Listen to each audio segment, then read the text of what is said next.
mais interessante desse trabalho é que a solução ela está à vista, né, da gente, e é possível sempre encontrar essa solução através da inclusão, né? Hoje eu até lancei um texto que fala sobre inclusão no nosso grupo de educação sistêmica aqui do Instituto Alegria, e a gente fala que o que é incluir realmente é quando nós olhamos para os nossos alunos a partir, não precisa ser necessariamente um aluno, mas seu parceiro, seu amigo, as pessoas com quem você convive no dia a dia, você olha para ela, para além dela, né? Você olha para o que os pais, os avós, a história que está por trás dela, o destino dela, né? E essa nova postura de inclusão dessas pessoas, né? desses que vieram antes da pessoa, isso acalma o sistema, né? Um professor que traz os pais de uma criança no coração, ele tem um dia a dia muito mais fácil com as crianças, né? Então esse é o que eu queria falar um pouco sobre, era o que eu queria falar para vocês sobre exclusão. E o que seria a verdadeira inclusão, né? A verdadeira inclusão, gente, ela não acontece aqui na cabeça, né? Ela não acontece através de um entendimento, ela não acontece porque todo entendimento, na realidade, exclui algo. Quando você entende, por exemplo, que aquela criança tem déficit de atenção, sei lá, você elimina, talvez, todas as outras possibilidades que ela poderia te oferecer em sala de aula, né? E quando a gente entende o poder que essa vinculação tem dentro de um sistema, né? Quando você entende o quanto essas crianças muitas vezes estão a serviço de algo, né? Ou a serviço do papai que foi excluído, a serviço de uma mãe que ela não conheceu, a serviço do vovô ou da vovó que morreram cedo, por exemplo, né? Você começa a perceber que existem dinâmicas ocultas e vínculos ocultos, né? Essas informações, elas nos dão clareza e nos indicam a possibilidade de solução. Neinha, Vivi, voltou, que maravilha. Agora acho que a gente engatou bem, né? Então me conta, vocês têm alguma pergunta? Estamos já com 26 pessoas. Que legal, 27. Perdeu um pouquinho, Gideon, mas tá tudo certo, a gente repete, certo? Tem alguém... Quantas pessoas aqui são de Salvador? Vocês podem dizer a cidade de onde vocês são? Isso ajudaria muito. Porque a gente sabe para onde é que a gente está falando. Que alegria ter tanta gente aí. Que bom. Opa, coraçõezinhos na tela, que legal. Essa é a minha primeira transmissão assim, gente, dentro de casa. Então eu estou aprendendo aí junto com vocês. Que bom. Tô vendo que não. Salvador, Paula, olá Paula. Olá, olá, olá. Tem a galera chegando aí. Inaldo, Lauro de Freitas. Gente, tem professor aqui? Mandem suas perguntas. Beth Magalhães, Salvador. Olá, olá, olá.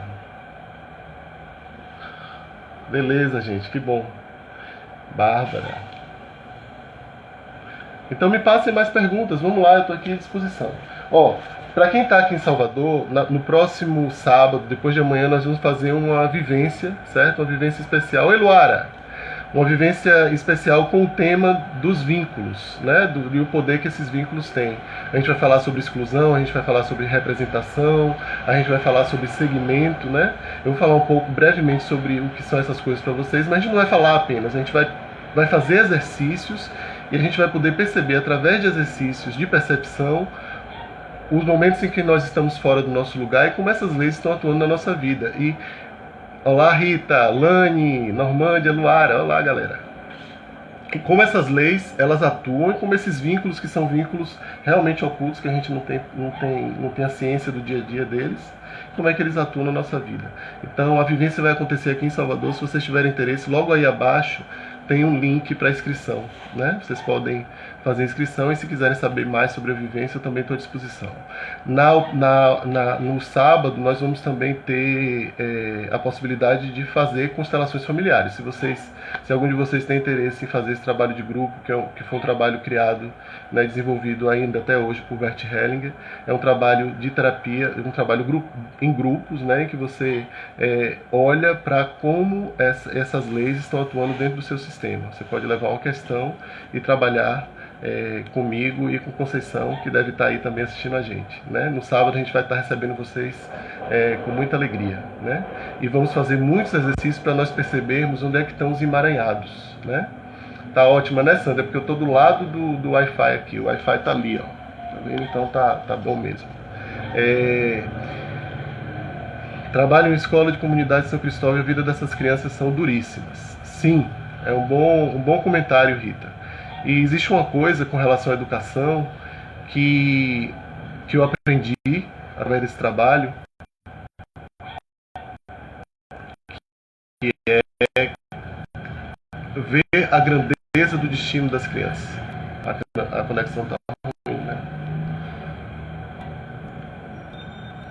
Quando eu vejo crianças em comunidades onde você está me dizendo que a vida é duríssima, né? É difícil. Rita está comentando aqui que é difícil você fazer um trabalho com crianças nesse contexto que ela está falando e não se envolver com o problema delas. Realmente é difícil, mas é possível não se envolver e ficar no nosso lugar de professor, né? A gente vai ter uma palestra ainda para falar sobre como ficar no nosso lugar, né?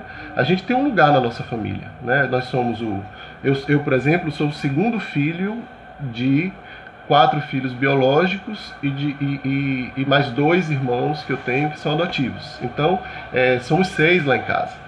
Durante muito tempo, eu achei que eu era o primeiro filho, né, o primogênito. Existe um peso diferente de ser o primogênito e ser, como eu descobri, que eu sou, de fato, o segundo filho, porque a minha mãe perdeu uma criança antes de mim.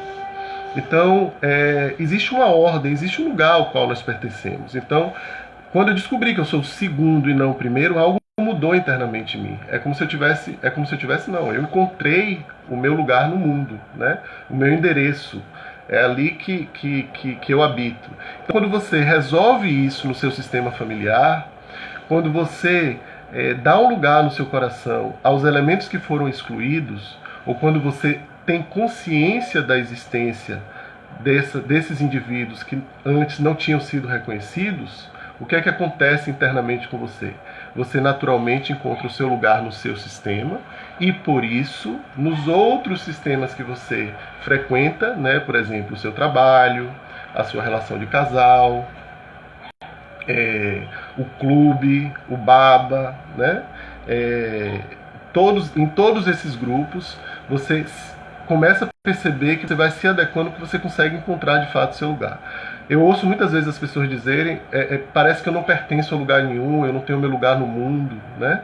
Muitas vezes isso aí está relacionado, muitas vezes e talvez na maioria das vezes está relacionado com algo aí, com algo do seu sistema de origem, dos seus pais, dos seus irmãos, né? Numa exclusão que acontece ali que você muitas vezes não reconhece o seu próprio lugar, né? Então isso é importante, e as constelações familiares, elas nos ajudam a perceber onde estão essas rupturas na obediência ou no entendimento, na compreensão dessas leis naturais. Então a gente falou hoje de pertencimento, né, que tem a ver com exclusão, e pertencimento também tem a ver com outra coisa, com a consciência pessoal. A gente falou antes aqui de uma consciência grupal que não permite que haja uma exclusão, né? Então essa consciência arcaica, que lá nos primórdios do homem foi extremamente importante naquele contexto, como ainda é hoje, para manter o grupo unido, coeso e garantir que todos permanecessem juntos, essa consciência, a gente, como diz Jakob Schneider no livro dele, um alemão, essa consciência ela não é tão perceptível para nós hoje. Então na medida em que nós evoluímos como seres humanos, nós passamos a criar uma identidade, né, particular e a nos personalizar, vamos dizer assim. E surgiu então a consciência pessoal. Eu acho que o trabalho de Bert Hellinger, uma das coisas mais bonitas do trabalho dele é essa compreensão do que é a consciência, né? É muito interessante porque como é que ele define a consciência? A consciência é um órgão interno que nos diz se nós estamos fazendo algo que nos mantém pertencente ao nosso sistema ou se nós estamos fazendo algo que nos afasta ou põe em risco o nosso pertencimento, né? Então, o que nós percebemos através desse trabalho é que nós agimos muitas vezes de acordo com nós agimos de acordo com os valores da nossa família, né? Mesmo que isso muitas vezes signifique algo que nós estamos fazendo algo de ruim para nós mesmos, né? Que nós estamos caminhando para o menos em vez de caminhar para o mais. Então, essas escolhas que nós fazemos para as nossas vidas, elas estão relacionadas aos nossos vínculos, a forma como nós olhamos os nossos pais, a forma como nós tomamos a nossa história, a forma como nós olhamos os excluídos do nosso sistema, né? E principalmente a forma como nós olhamos para o nosso pertencimento ao nosso sistema. Eu gosto de dar um exemplo que diz assim: quando nós nascemos e vamos nos desenvolvendo dentro de um grupo familiar, seja ele o nosso próprio grupo ou outro grupo, não importa, a gente aprende regras que existem ali, né? E é importante que aquilo ocorra dessa maneira, no grupo pequeno, porque ali nós adquirimos nossa individualidade, ali a gente adquire nossos valores, nossas crenças. Só que chega um momento, e é o momento em que nós vamos para a escola, em que nós temos que ir para além desses muros e construir pontes com o diferente, com o que muitas vezes no nosso sistema familiar é visto como algo ruim e em outro sistema é visto como algo bom, né? Então, quando nós construímos pontes, precisamos ter coragem, porque muitas vezes esse novo comportamento ele põe em risco a nossa inclusão no nosso sistema, o nosso pertencimento. E quando nós construímos essa ponte, nós transgredimos de alguma maneira. E é a transgressão que faz com que nós possamos crescer e fazer algo diferente e chegar a mais pessoas. O que eu estou fazendo aqui com vocês é uma transgressão. Exige coragem, né?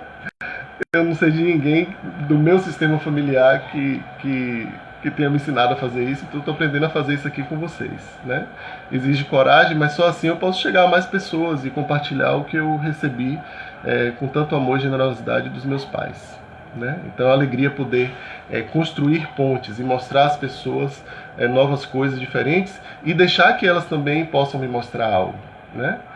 Então, a grande dificuldade, muitas vezes, de encontrarmos uma solução para a nossa vida, para que ela se torne algo mais leve, é essa conexão que nós temos com a nossa história, né?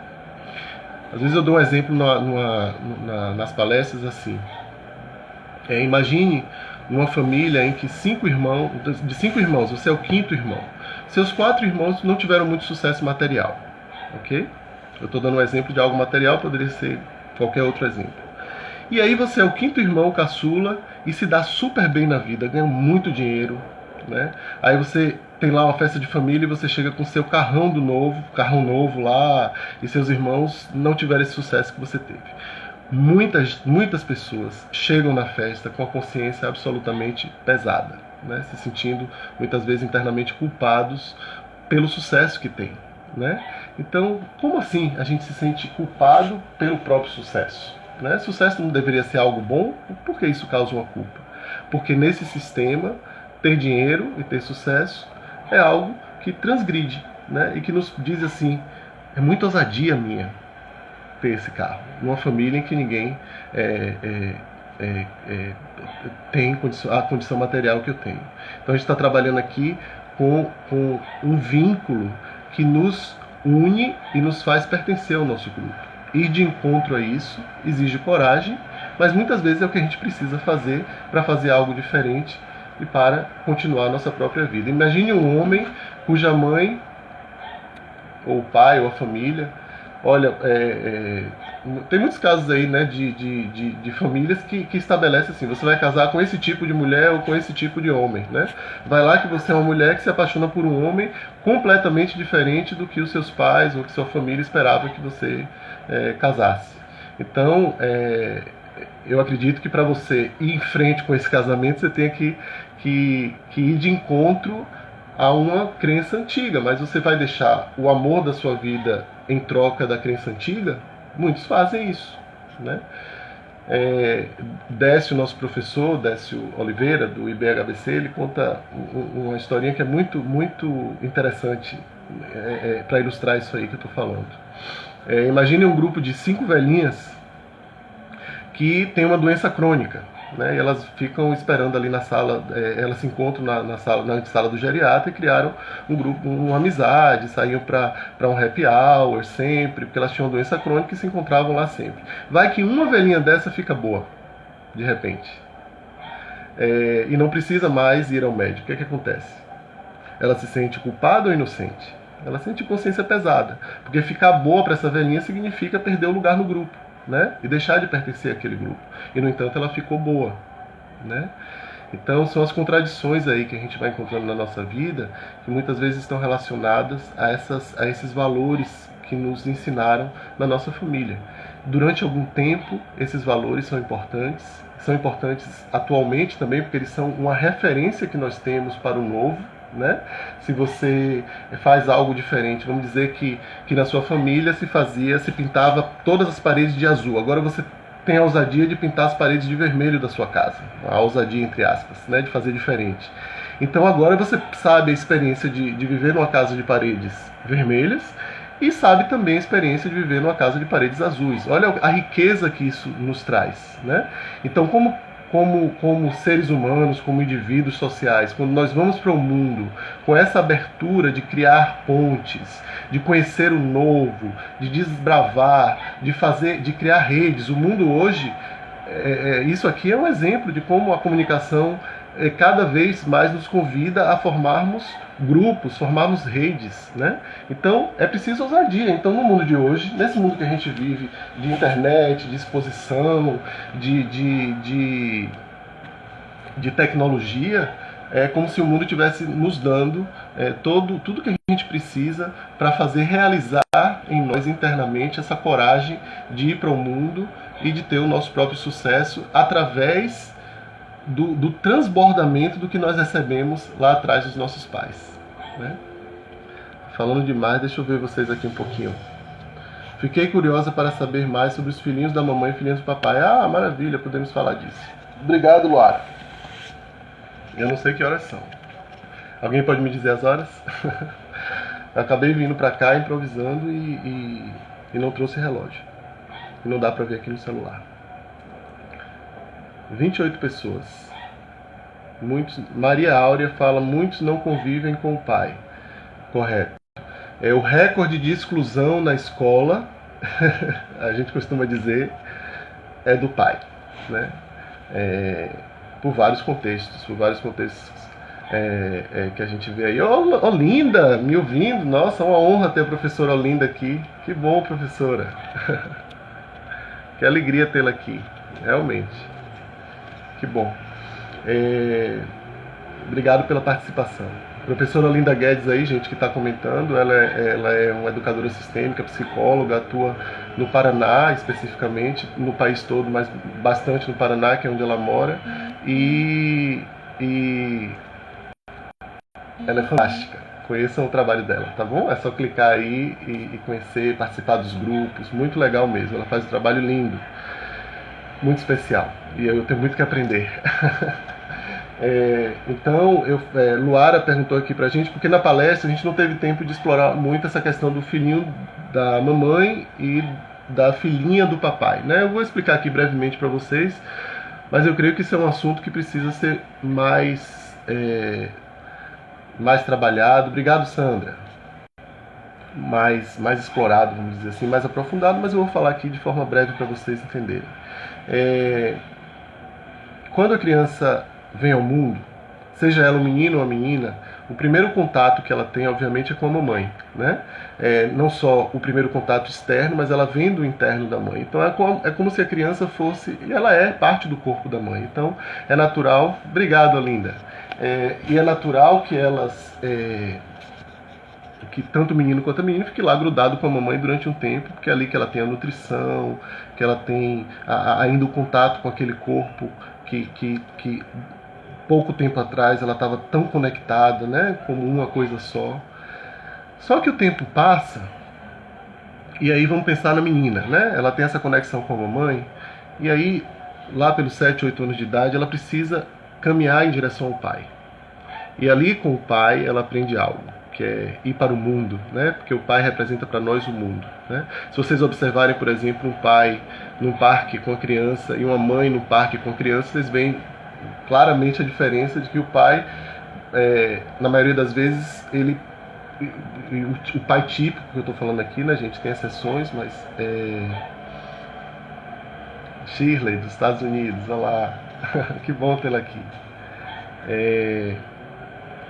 Então o pai, se vocês observam, ele tem o que eu chamo de uma força de contenção. Ele se contém para permitir que a criança caia, né, se machuque um pouquinho, que é importante, se suje, rasgue a roupa, né?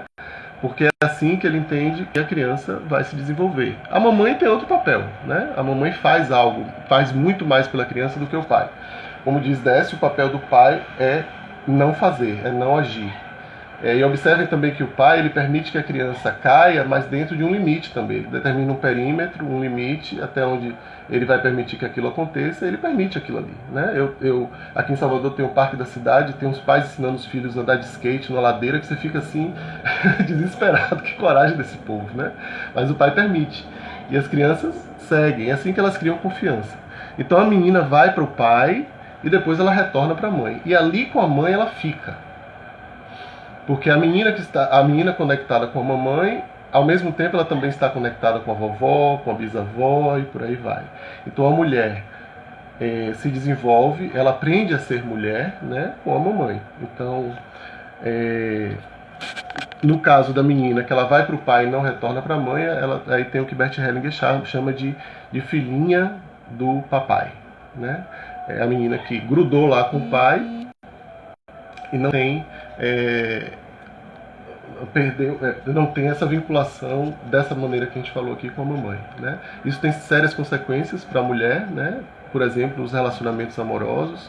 É muito mais difícil você manter um parceiro porque o seu nível de exigência com relação a ele é o mesmo nível de exigência que você tem com relação ao seu pai, e é difícil um homem chegar na sua vida e para a filhinha do papai e ser tão boa quanto o pai, né? Então são mulheres que se expõem mais a perigo, porque noções de limite não estão tão claras, né?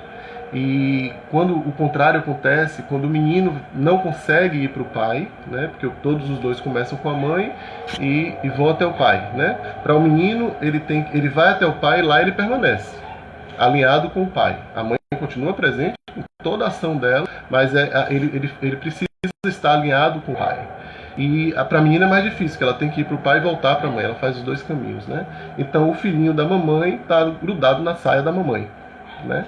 E isso também tem consequências para o menino, né? Mariane Frank, em Curitiba, em outubro do ano passado, Mariane Frank é uma professora alemã que ela foi a responsável, se eu não me engano, no início dos anos 90, corrijam-me se eu estiver errado, ela levou as leis sistêmicas para a sala de aula, né? Então ela criou o que a gente chama de pedagogia ou de educação sistêmica.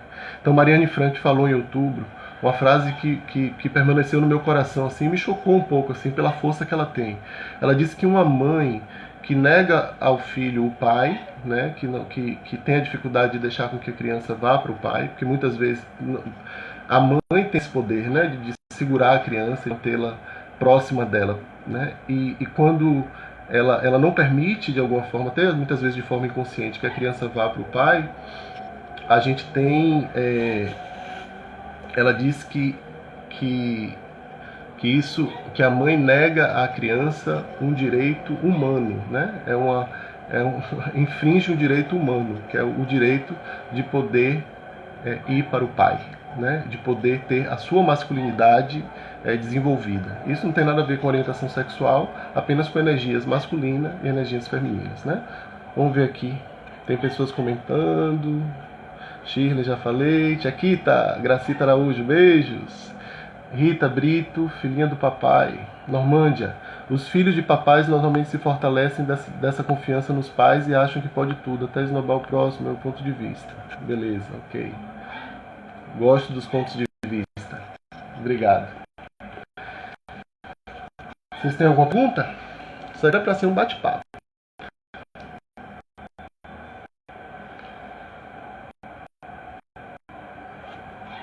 Vamos ver aqui.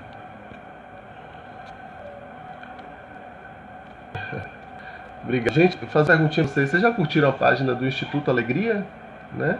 Tô vendo aqui, a maioria são nomes aqui que eu conheço, mas indiquem para seus amigos. Na página é possível você convidar pessoas para curtir a página. Existe um botãozinho lá onde você pode fazer isso, tá bom?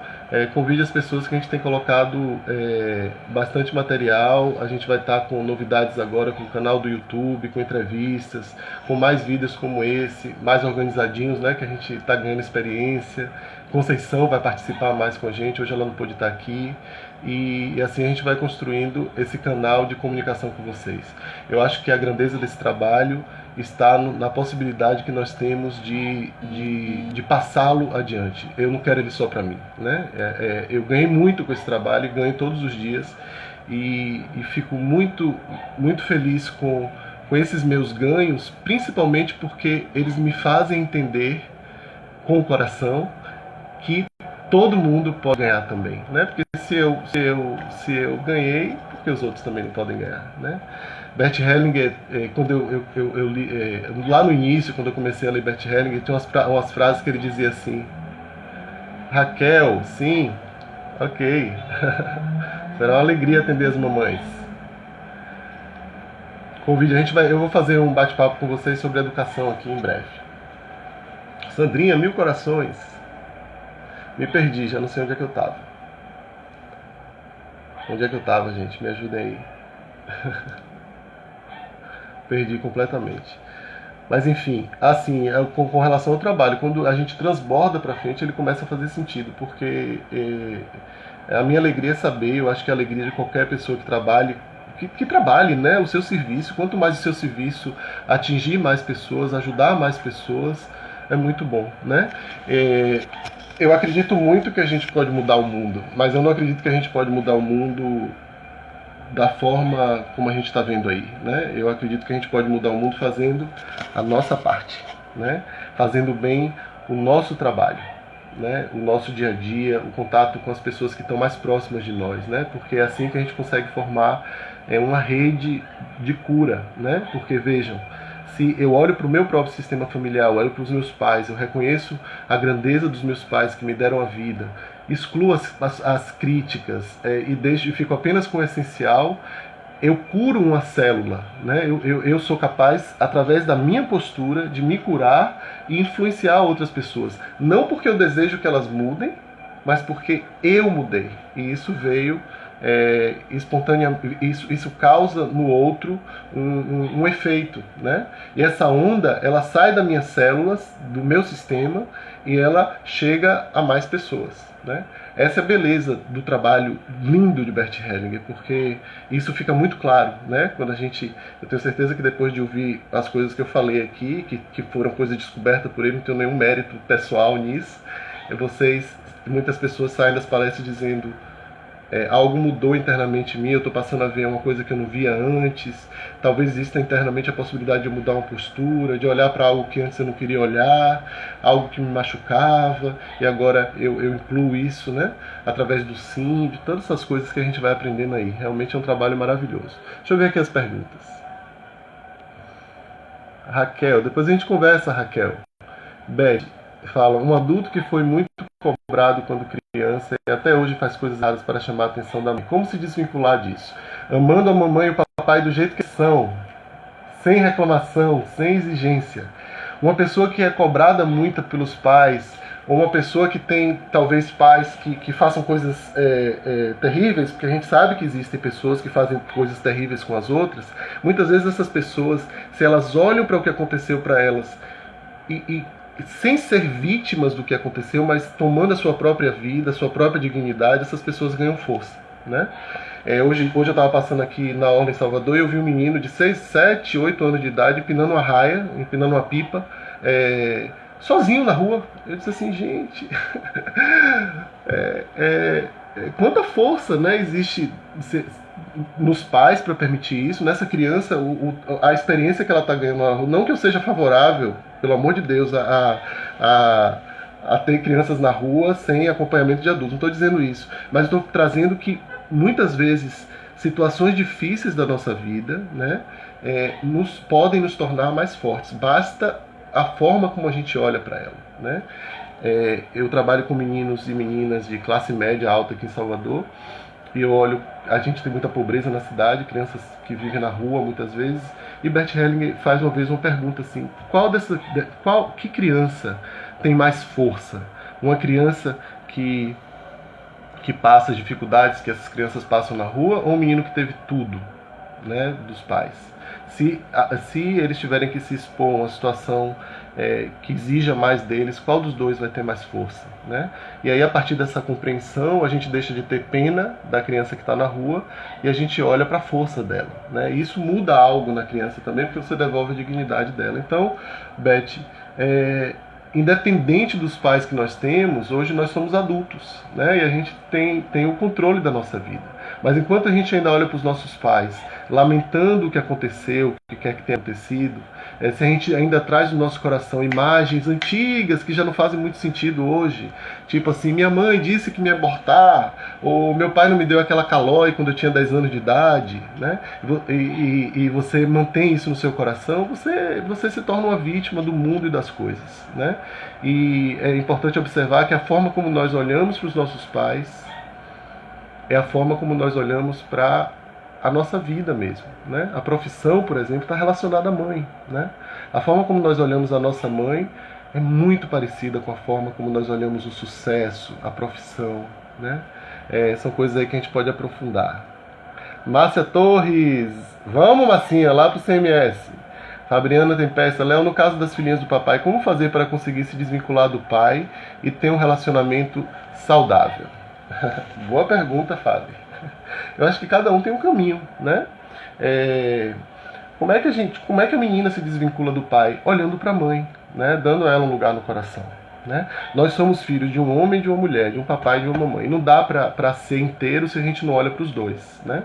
E esse é um movimento que muitas vezes nas constelações familiares a gente percebe o que é que está impedindo esse movimento, né? Seria leviano eu dizer aqui para você qual é a situação específica que acontece aí. Mas em resumo, eu acho que o resumo que a dica básica que eu tenho para trazer para vocês é: tome seus pais no coração do jeito que eles são.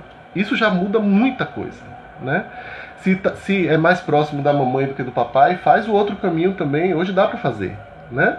Olha para o mundo com o olhar do pai e com o olhar da mãe, né? Se você está andando de bicicleta na rua, eu tenho essa experiência, né? Porque as mamães protegem, né? E é o papel delas. É bom, as mães existem para nos acolherem e não quererem que a gente saia dali. E o pai existe exatamente para puxar e levar para o mundo. Então a gente vive a criança que consegue viver em harmonia com esses dois movimentos, ela segue tranquila, né? Então, às vezes, eu estou andando de bicicleta na rua e tenho medo, assim, eu digo assim, esse olhar aqui é mais parecido com o olhar da minha mãe do que com o olhar do meu pai. Eu vou imaginar que o meu pai está me olhando. Na hora que eu penso que o meu pai está me olhando, imediatamente eu sinto uma força para prosseguir, né? Como algum tempo atrás, quando eu comecei a dirigir, interessante, porque isso ilustra bem como é a nossa relação com o papai e com a mamãe, né?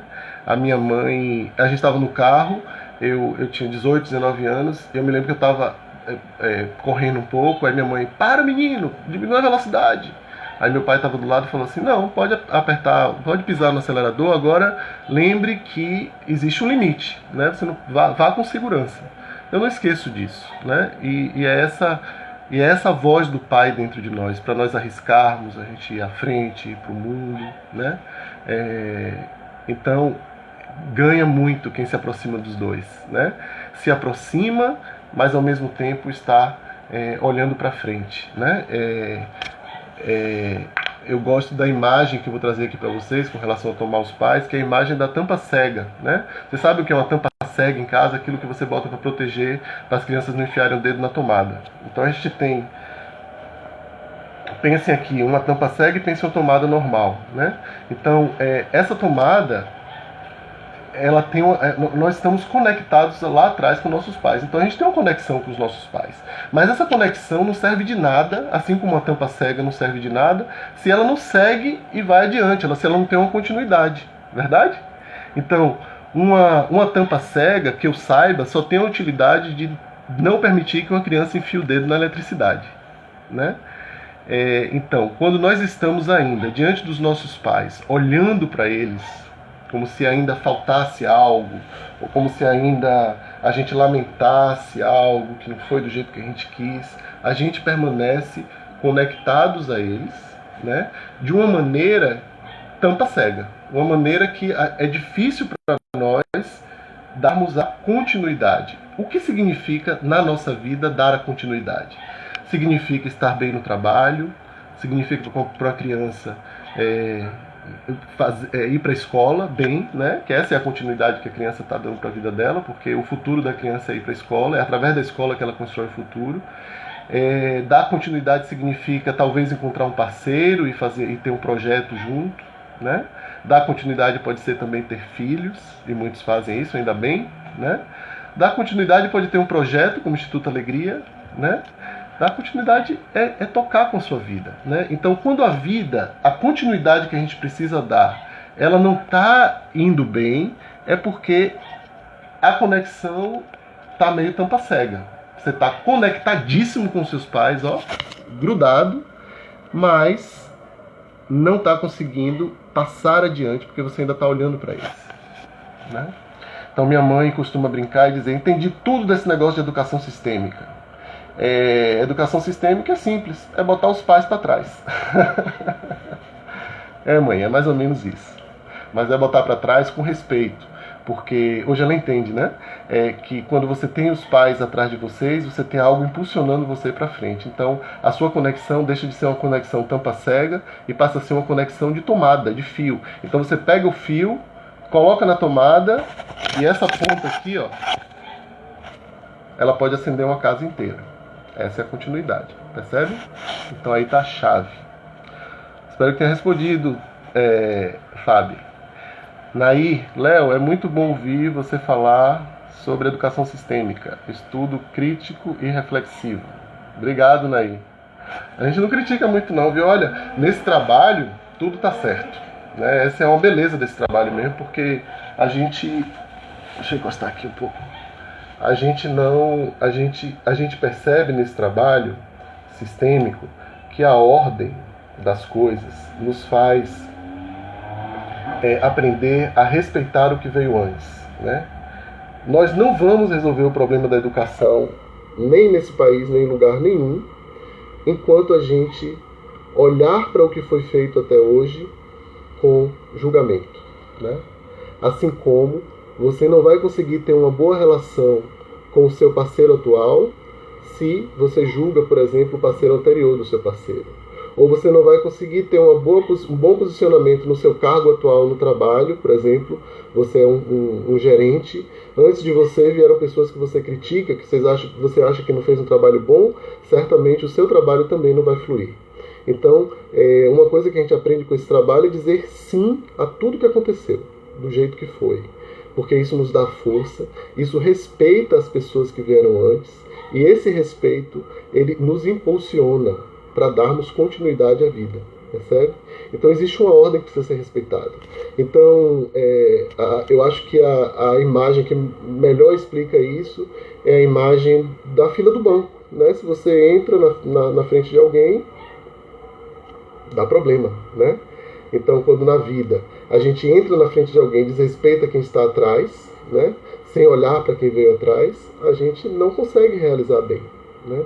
Então, sim, Nair, é um estudo crítico nesse sentido, né? Eu entendo o que você está falando. Que é uma forma de olhar para a vida de uma outra maneira mesmo. Paula Centeiro, já fiz muitas constelações do mesmo tema. Quando quer ver como está o sistema, observo que nada mudou. Eu pensava que sim, mas ainda presa ao Pai, pelo amor de Deus, o que eu faço? Oi, Paula. Em primeiro lugar, não se desespere, né? A alma, gente, tem um ritmo, né? O que uma constelação faz, ou que um exercício de percepção faz, ou que uma palestra como essa pode fazer, é promover em nós um impulso de crescimento. Eu gosto muito dessa palavra, é como se você recebesse um energizante, assim, algo que te leva para frente. Mas ela não cura você pela constelação. É importante que a gente faça o movimento, né? Eu já vi uma vez, quando Bert Hellinger veio ao Brasil no ano passado, uma mulher se sentou ao seu lado dele e da esposa de Bert Hellinger, de Sophie Hellinger, e ela queria trabalhar um tema que eu não lembro qual. Aí Sophie perguntou a ela: quantas vezes você já trabalhou esse tema na constelação familiar? E a mulher respondeu: 8 vezes. Aí Sophie olhou para ela e falou assim: o que é que está faltando talvez essa mulher? Coragem de fazer um movimento, de realizar algo, né? Então a gente vê que não é só a constelação. Não adianta, se você não trouxer isso para a sua vida, para a sua postura interna, né? Você não se afastar do que você quer, para se aproximar do que você de fato precisa na vida, né? Se você não sai dessa ideia infantil de que o mundo deve ser como nós queremos e não da forma como ele se apresenta, a ideia infantil de achar que o mundo, que nós podemos mudar a realidade antes de concordar com ela, a gente está fadado ao fracasso, né? Então, eu primeiro preciso olhar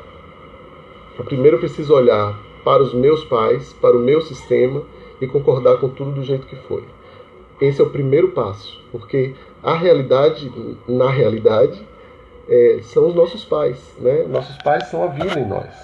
Então, quem não concorda com os pais do jeito que são, vai continuar dando voltas, né? Porque a realidade não se mostra muito benevolente com aqueles que discordam dela. Porém, quando a gente concorda com a realidade do jeito que ela se apresenta, aí sim a gente dá o passo em que uma transformação pode ocorrer. Ok? Você diz aqui: eu não sustento relações pessoais. Sim, como eu falei, né? A continuidade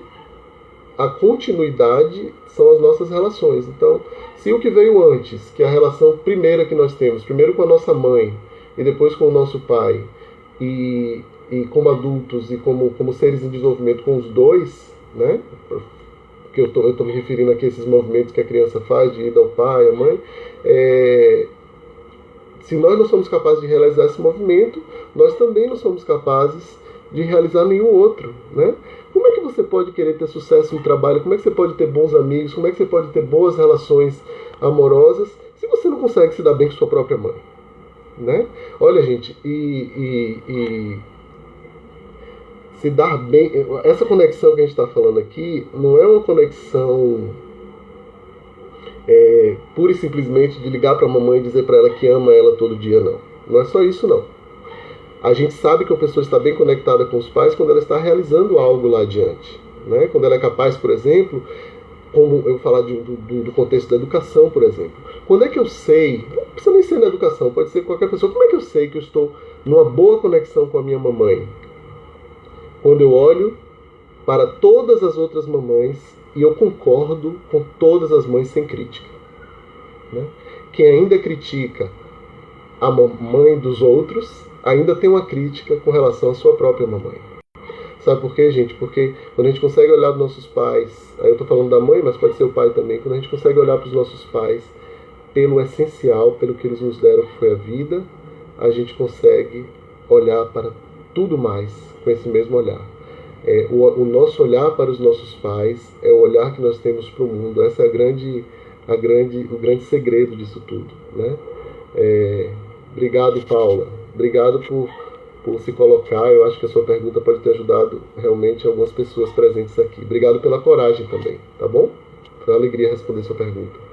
Obrigado. Se alguém tiver mais alguma pergunta, Nair, Léo, O que fazer quando um dos pais não traz um bom exemplo para o filho? Como respeitar alguém que foge dos bons padrões de comportamento e educação?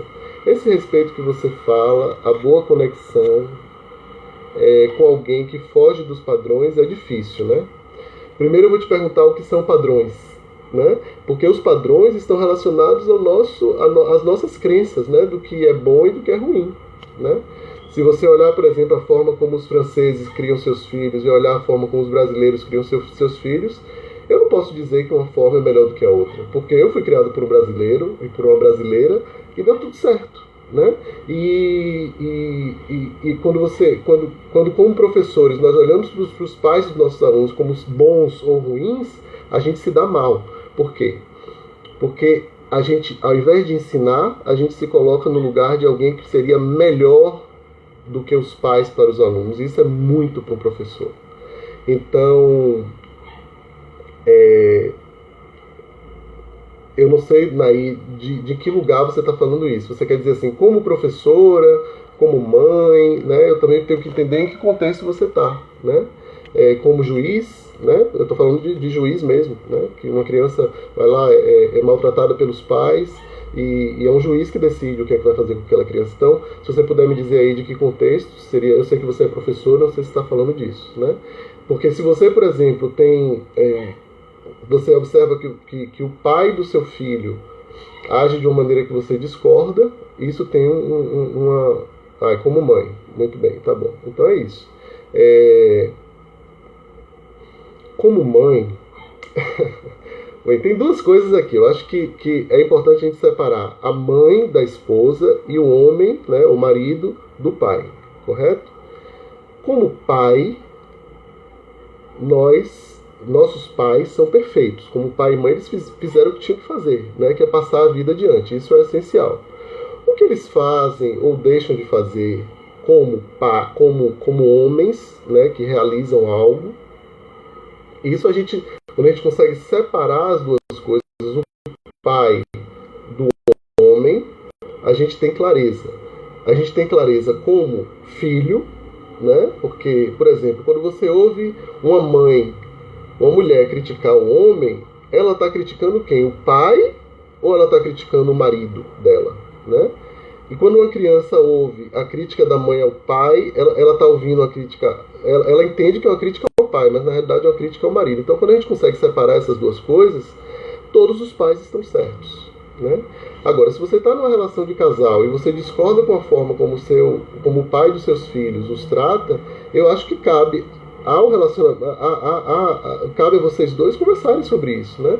E lembrar que eu acho que uma regra básica da relação de casal é concordar com o outro do jeito que ele é, né? Então, assim, quanto mais uma mamãe critica o jeito que o papai é, mais o filho fica parecido com o pai, né?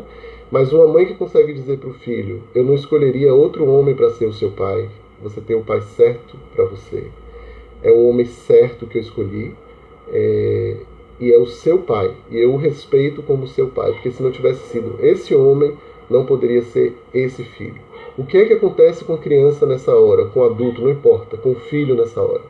Ele percebe internamente que ele pode amar o papai do jeito que ele é.